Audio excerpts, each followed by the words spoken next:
He was a local realtor in town, and he started what was called the Committee of 100. And he was determined to do something to improve the lot of the city and the county, and he initially got that going.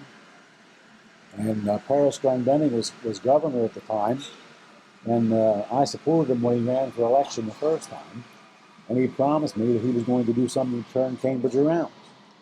And because of his willingness to get in there and pitch for us, and unprecedented levels of cooperation between city, county, and state that came to pass. There were many people that said it'll never happen, but it did. And I had a good friend who worked for the state over in Easton, a good friend of mine. He was a state administrator.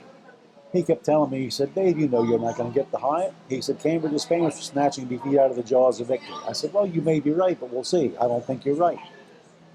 The day it came out in the paper, I called him. Said, could I speak to Jim? He got on the line. I said, have you seen the headline this morning, Blow Hard? He said, I still can't believe it. That was a good feeling to see something positive take place for the community when we've had so many challenges to overcome historically. It was the Eastern Shore Hospital Center was there originally, and that whole thing had to be reconstructed and built elsewhere.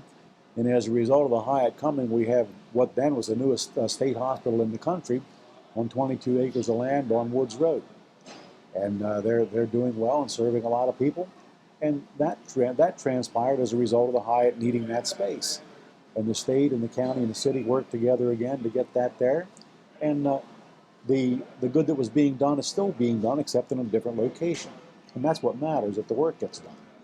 Well, I looked at it like this: when you have a multinational corporation the size of the Hyatt that even expresses interest in your community, that gives you some validity that you wouldn't otherwise have.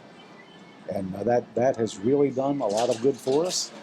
And we still need help. I used to love to ride out there before the pandemic hit and just ride through the parking lot and look at the license plates from different states. These people are all here to see Cambridge. And when President Obama was here to speak, I have a stepson in Kentucky.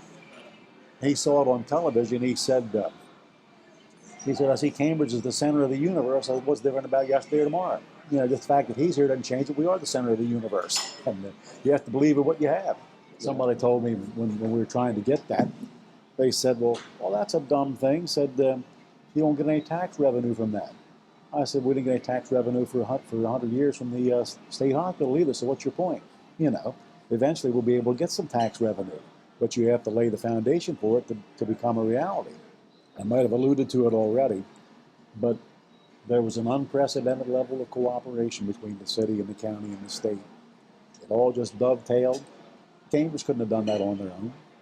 The county couldn't have done that on their own, but together with those three entities, there was a good result that came about. That was a major thing that we were able to get done, and that gave some added impetus that might not have been there otherwise. But I can definitely tell you this. We're a whole lot better off with it than we would be without it. Our downtown is really making good progress.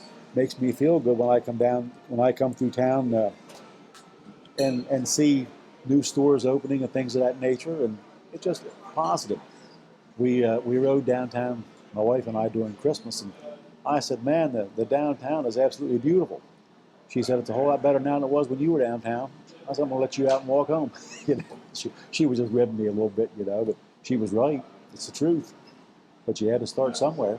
I never get over the fact that when you serve your term, the most you can do is build on the foundation that others have left for you.